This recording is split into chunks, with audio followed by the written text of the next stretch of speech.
Hai adik-adik, kembali lagi dengan Kak Rina di online class 101. Kali ini kita akan belajar kelas 5 dari buku Senang Belajar Matematika di bab 4 Bangun Ruang.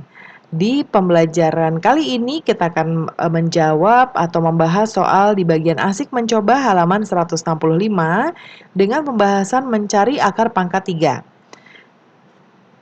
Nah, adik-adik jangan lupa di-subscribe dulu ya, klik loncengnya, like, dan share juga. Kita mulai ya adik-adik. Di sini kita diminta untuk mencari akar pangkat 3 tapi bilangannya cukup besar nih adik-adik. Kalau di pembelajaran sebelumnya kan paling ya akar pangkat 3 dari 27 gitu ya. Atau akar pangkat 3 dari 8. Ini masih mudah ya, kita masih mudah untuk mencarinya. Tapi sekarang sudah cukup banyak nih, bahkan ada yang puluhan ribu ya, belasan ribu. Nah, yuk kita cari tahu caranya. Coba lihat di sebelah kanan. Kita akan mulai dengan nomor 1 dulu. Nah, Karina punya di sini ya, punya informasi tambahan di sini. Jadi untuk mencari akar pangkat 3 adalah dengan menggunakan interpolasi. Ya, seperti ini. Jadi perhatikan bilangan satuan bilangan kubiknya. Kalau 1 pangkat 3 itu adalah hasilnya 1. Ya, berarti bilangan satuannya adalah 1. Bilangan satuan tuh berarti misalnya nih 1251. Nah, ini tuh satuannya. Mau berapapun jumlah nomornya atau bilangannya, belakangnya itu 1 ya, yang paling belakang atau bilangan satuannya. Kalau ini kan puluhan, ini ratusan, ribuan, dan seterusnya. Ya. Nah, lalu contoh kedua, 2 pangkat 3 sama dengan 8. Berarti ketika nanti ada bilangan yang belakangnya 8, misalnya 1408, berarti ini bilangan satuannya 8, ya. Kemudian yang 3 pangkat 3, ya. 3 pangkat 3 itu hasilnya adalah 27, berarti bilangan satuannya adalah 7, ya. Kemudian 4 pangkat 3, ya. 4 pangkat 3 itu hasilnya adalah 64, berarti bilangan satuannya adalah 4. Kemudian 5 pangkat 3, ya. Nah, 5 pangkat 3 125, berarti bilangan satuannya adalah 5. Berikutnya yang 6 pangkat 3 hasilnya 216, berarti bilangan satuannya adalah 6. Ya. Kemudian berikutnya yang 7 pangkat 3. Ya, dia hasilnya adalah 343, berarti bilangan satuannya adalah 3.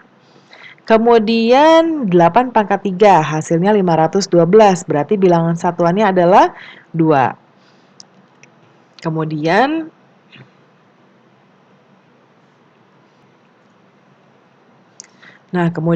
berikutnya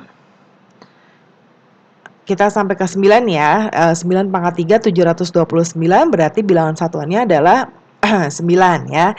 Kemudian 10 pangkat 3 hasilnya adalah 1000, jadi bilangan satuannya adalah 0 ya. Nah,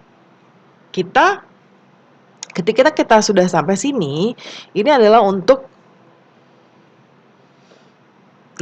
ketika kita sudah sampai di bilangan dua bilangan begini, ini adalah untuk menghitung jumlah dari bilangannya.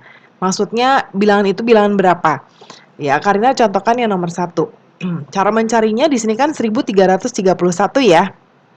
Kita akan cari bilangan 1331 itu berada di range yang mana? Ya, apakah dia 1000? Ya, apakah dia antara 1000 atau 8000? Ya, ataukah dia berada di antara 8000 atau 27000? Ya. Nah, adik-adik Karina ralat sedikit ya. Kalau adik-adik perhatikan sebelumnya, ini dia Karina ke copy dari sini nih, ya. Jadi semuanya jadinya satuannya 0, satuannya 0. Nah, ini Karina ralat. Jadi kalau untuk puluhan, ketika dia sudah lebih dari 10 pangkat 3, maka kita akan lihat dia ketika 20 pangkat 3, ini kan hasil 8000 ya. Jadi ketika hasilnya itu nanti ya, jadi seperti ini ya adik-adik ya. Jadi, tadi Karina ulang kembali penjelasannya karena ada kesalahan pengetikan. Jadi harusnya ketika nanti hasilnya adalah, di antara 1.000 atau 8.000 ya, misalnya, akarnya contoh yang nomor, 1 ya, ini kan dia 1.300, berarti 1.300 itu berada di antara 1.000 dan 8.000 ya, berarti dia akan masuk ke atasnya, ya, jadi nggak ke bawah. Nah, berarti dia masuk ke hasil 1.000 ya, seribuan dan seterusnya, tapi masih di bawah 8.000. Berarti bilangan puluhannya ini juga nih, ini berarti puluhannya adalah 1 ya. Kalau yang tadi itu satuan ya. Nah, berarti kita tuliskan di sini 1 ya. Lalu akhirnya 1 ya. Kalau akhirnya 1 berarti bilangan satuannya 1 berarti 1. Jadinya 11 ya. Sekarang contoh yang nomor 2. Yang nomor 2 ini 2.700 berarti dia masih berada di sini ya. Masih berada di sini nih ya, di range ini. Berarti puluhannya 1 ya. Kemudian akhirnya 4. Nah, kalau akhirnya 4 berarti dia 4 ya. Kemudian di sini 5 ya, akhirnya 5, kemudian dia 3.000. Kalau 3.000 juga masih di sini, jadi masih 1 ya puluhannya. Kemudian dia akhirannya adalah 5, berarti dia satuannya 5. Lalu yang nomor 4, akar pangkat 3 dari 4.096. Yang 4.000 juga masih di range sini, berarti depannya masih 1, ya puluhannya 1. Lalu ini akhirnya 6, ya satuannya 6, berarti 6 juga, jadi 16. Dan yang nomor 5 ini sudah agak sedikit berbeda, dia 13.000. 13.000 sudah bukan di sini ya, berarti dia ada di sini nih. Ya, di antara 8.000 dan 27.000. Berarti kita ambil yang ini ya. Jadi puluhannya adalah 2, ya kan? Puluhannya 2. Kemudian satuannya berapa? Oh, satuannya 4 Kak Rina. Berarti kalau 4 ya dia tetap 4, jadinya 24. Gampang ya adik-adik ya. Nah, pembelajaran kita sudah selesai ya adik-adik. Semoga pembelajaran kita kali ini bisa bermanfaat. Jangan lupa di-subscribe dulu ya, klik loncengnya, like dan share juga. Terima kasih sudah menonton sampai akhir. Mohon dimaafkan apabila ada kesalahan dalam perkataan maupun dalam materi yang diberikan. Sampai jumpa di pembelajaran berikutnya.